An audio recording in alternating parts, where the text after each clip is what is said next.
آپ کے لیے میں اپنی زندگی کے تجربے سے جو میں آپ کو آج پیغام دینا چاہتا ہوں، اور میں چاہتا ہوں ساری زندگی یہ باتیں یاد رکھنا. یہ میری ساری زندگی کا تجربہ ہے کہ دیکھیں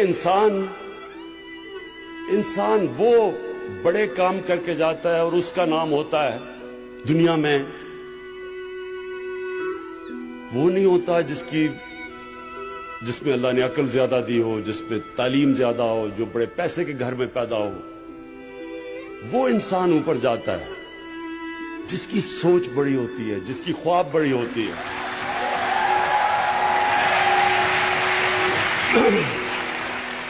اس لیے آپ سب کے لیے، یا خواتین ہیں یا نوجوان ہیں، سب کے لیے آپ کے کہ یاد رکھنا، بڑی خواب، بڑی سوچ بڑی رکھنا. اور بڑی سوچ ہمیشہ ایک انسان سے نکل کے ہوتی ہے. بڑا انسان وہ ہوتا ہے جو اپنے سے باہر نکل آتا ہے، جو اپنی ذات سے باہر نکل آتا ہے. دنیا کی تاریخ میں بڑے بڑے امیر لوگ آئے. کوئی آج دنیا ایک امیر آدمی کو یاد رکھتی ہے؟ کوئی آپ کو یاد ہے امیر آدمی آج ہے، جیسی وہ مرتا اس کے بچے ہی اس کو بھول جاتے ہیں، باقی دنیا تو چھوڑیں. انسان دنیا اس انسان کو یاد رکھتی ہے جو انسانوں کے لیے کچھ کر کے جاتا ہے.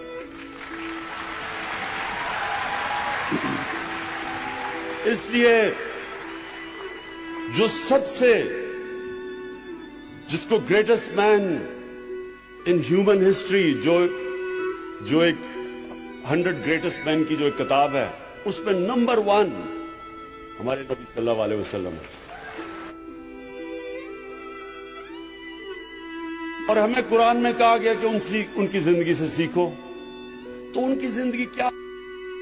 بار بار اگر آپ نے بڑا انسان بننا ہے، نوجوانوں، اگر آپ نے بڑا انسان بننا ہے تو ان کی زندگی کو بار بار پڑھو، سمجھو وہ کیا ہے، کیسے، کیا چیز تھی ان میں، کیا کوالٹیز تھی کہ انہوں نے دنیا کی تاریخ ہی بدل کے رکھ دی. سب کے لیے میں ہمیشہ کے لیے آپ نے یہ چیزیں یاد رکھنی ہیں. دیکھیں اللہ نے کیوں کہا؟ اللہ نے ان کو اپنا حبیب کہا. انہوں نے کہا ان کی زندگی سے سیکھو. ہم جب بڑے تھے ہمارے اور رول ماڈلز تھے، میرے کرکٹ کے رول ماڈلز تھے، اور راستے میں رول ماڈلز بنتے آئے، پاپ سٹارز تھے وغیرہ وغیرہ.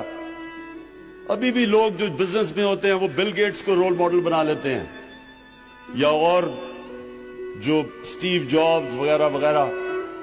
لیکن یہ یاد رکھیں کہ یہ کوئی بھی ان کے پیر کی مٹی کے بھی برابر نہیں پہنچ سکتے.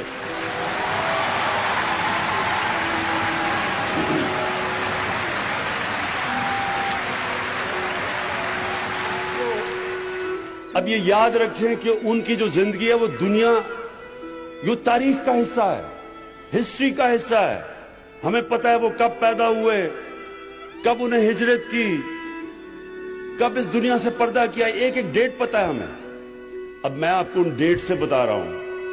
میں کیوں کہتا ہوں کہ کوئی ان کا مقابلہ نہیں کر سکتا. 625 میں جنگ بدر ہوتی ہے. مسلمان صرف 313 لڑنے والے،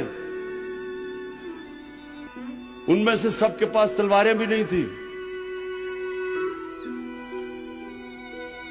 اور 636 11 سال کے بعد، یہ تاریخ کا حصہ ہے، میں آپ کو تاریخ بتا رہا ہوں، وہی مدینہ کے ریاست کے مسلمان جو اس وقت کی سپر پاور تھی، رومن ایمپائر، صرف 11 سال کے بعد بدر کے، جدھر صرف 313 لڑنے والے تھے، رومن ایمپائر کی جو بیزنٹائن ایمپائر کی جو سدرن لیجن تھی وہ 1,00,000 فوجی تھے اور لیٹسٹ ہتھیار تھے ان کے. تو 11 سال کے بعد یارموک کی جنگ میں وہ گھٹنے ٹیک دیتے ہیں مسلمانوں کے سامنے. ایک منٹ سن لو، یہ، اور میں آپ کو تاریخ بتا رہا ہوں. یہ کوئی گریک میتھولوجی نہیں ہے، یہ تاریخ ہے۔ اور 638 اس کے 2 سال کے بعد جو دوسری سپر پاور تھی پرشین ایمپائر، وہ قدسیہ کی جنگ میں ان کے سامنے گھٹنے ٹیک دیتے ہیں۔ تو 13 سالوں میں جنگ بدر کے 13 سالوں کے بعد وہ دنیا کی سب سے عظیم قوم بن جاتی ہے۔ تو کیا کیا تھا؟ کبھی کوئی آپ نے کہیں ایسی چیز سنی ہے کہ کوئی ایسا انقلاب آیا ہو؟ اور پھر وہ سیویلائزیشن اگلے 700 سال تک سب سے بڑے سائنٹسٹ مسلمان تھے، اور وہ دنیا کی سب سے بڑی تہذیب تھی۔ مسلمانوں کا کیریکٹر انہوں نے ایسا بنایا کہ انڈونیشیا اور ملیشیا میں مسلمان تاجروں کو دیکھ کے لوگ مسلمان ہو گئے۔ ایمانداری تھی ان کی، سچائی تھی۔ سو میں یہ جو آپ کو کہہ رہا ہوں یہ آپ نے سمجھنا ہے نوجوانوں، بیکاز فیوچر تو آپ کا ہے۔ تو آپ نے ایک چیز سمجھنی ہے، نمبر 1 سب سے امپورٹنٹ چیز یہ کہ ہمارے نبی صلی اللہ علیہ وسلم نے انسانوں کو بدلا، اور قرآن کی آیت ہے کہ میں کبھی کسی قوم کی حالت نہیں بدلتا جب تک وہ قوم خود اپنی حالت بدلنے کی کوشش نہ کرے۔ یعنی کہ اگر ہم نے نیا پاکستان بنانا ہے تو حکومت ایک طرف کوشش کرے گی اور قوم دوسری طرف کوشش کرے گی۔